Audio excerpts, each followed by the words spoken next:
Welcome back to the channel. If you watched episode 1, we exposed the cost of the nodding crowd. We talked about the biological break, social castration, and how modern culture rewards imitation over originality. We identified the cage. Today, we're stepping inside the wiring of that cage. This is episode 2, the psychology of the approval trap. Because it's not enough to know that you're shrinking. You have to understand why your brain keeps pushing you towards safety. You're not weak, you're wired. Once you understand the wiring, you can override it. So why does rejection feel like physical pain? Your brain doesn't treat social rejection as a small inconvenience. It treats it like an injury. Studies show that the same neural pathways activated during physical pain light up when you experience exclusion or criticism. That sharp sting when someone dismisses your idea, a tightness in your chest when you feel ignored. Your nervous system reads that as a threat. Imagine a child reaching up to show his father a drawing. The father barely looks at it. The child doesn't just think, oh well. His body reacts. Stomach drops. His shoulders slump. Something in him whispers, maybe I'm not enough. Now fast forward to adulthood. Post something bold. Someone criticizes it. A few people unfollow. That same child inside reacts again. Not intellectually, but it feels like danger. Your brain evolved to interpret exclusion as a survival risk.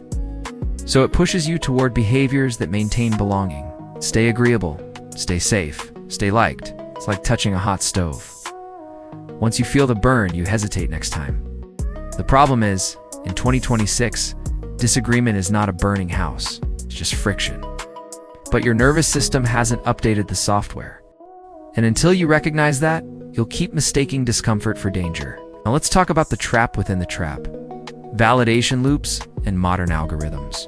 Social platforms are not neutral spaces. They are behavioral laboratories. Every like, every comment, every notification. It's a dopamine microdose. Your brain learns quickly. This feels good. Do it again. Picture a lab rat pressing a lever and receiving a sugar pellet. At first, it presses randomly. Then it learns the pattern. Soon it presses compulsively. Now replace the lever with your phone. You post, you refresh, you check engagement. You adjust your tone based on the reaction. Without realizing it, you start creating for applause instead of alignment. This is what I call a validation loop.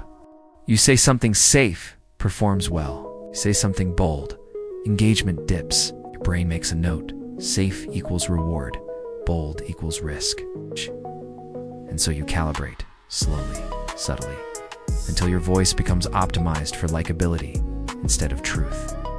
It's like a musician who starts out writing from the heart. Then one song goes viral. Suddenly every new song is shaped around what performed last time. Eventually, the artist becomes a product of the algorithm. And the tragedy? The algorithm doesn't know your calling. It only knows engagement metrics. If you aren't careful, you'll let a machine train your personality. Feedback is necessary. Growth requires correction. But there's a difference between mentorship and mob reaction. Constructive feedback comes from people who understand your mission. It sharpens you. It refines you. It challenges you from alignment. Crowd opinion is different. The crowd doesn't share your vision. The crowd doesn't carry your responsibility. The crowd isn't building what you're building. Imagine a ship captain steering through rough waters. The passengers start shouting directions. Turn left. They slow down. Speed up. If the captain tries to please every voice, the ship crashes. Leadership requires filtering. At some point, many people shift from seeking wise correction to craving general approval. And when that happens, their identity becomes unstable. If applause determines your confidence, silence will destroy it. If criticism determines your worth, you'll avoid boldness altogether. You become fragile. Not because you're incapable, but because your self-perception depends on consensus. And consensus is unstable. The weather changes, the crowd changes, the trend changes. If your internal compass depends on external noise, you'll drift with every gust. Hey, so how do you override this wiring? First, you recognize that discomfort does not equal danger. When you feel that sting of criticism, pause, breathe, observe it. Instead of reacting, study it. Say to yourself, this is my nervous system trying to protect me. Second, separate signal from noise. Ask, is this feedback coming from someone building what I'm building? Does this critique improve my skill? Or is this just an emotional reaction from someone who doesn't understand my direction? Third, practice micro-exposure. If you want to build courage, you don't leap into a storm immediately. You train. Speak one honest opinion daily. Air. One imperfect idea publicly. Resist deleting something just because it didn't perform. Think of it like strength training. The first time you lift a heavy weight, your muscles shake. But over time, they adapt. What once felt impossible becomes manageable. Psychological resilience works the same way. You must build calluses against disapproval, not arrogance, not hostility, but stability. The approval trap isn't about vanity. It's about safety. Your brain wants to belong. Your nervous system wants predictability. Your ego wants affirmation. If you let strangers vote on your identity, you lose authorship of your life. If you let algorithms train your voice, you'll wake up one day fluent in popularity, but disconnected from purpose. Over the next episodes, we're going to dismantle this dependency completely.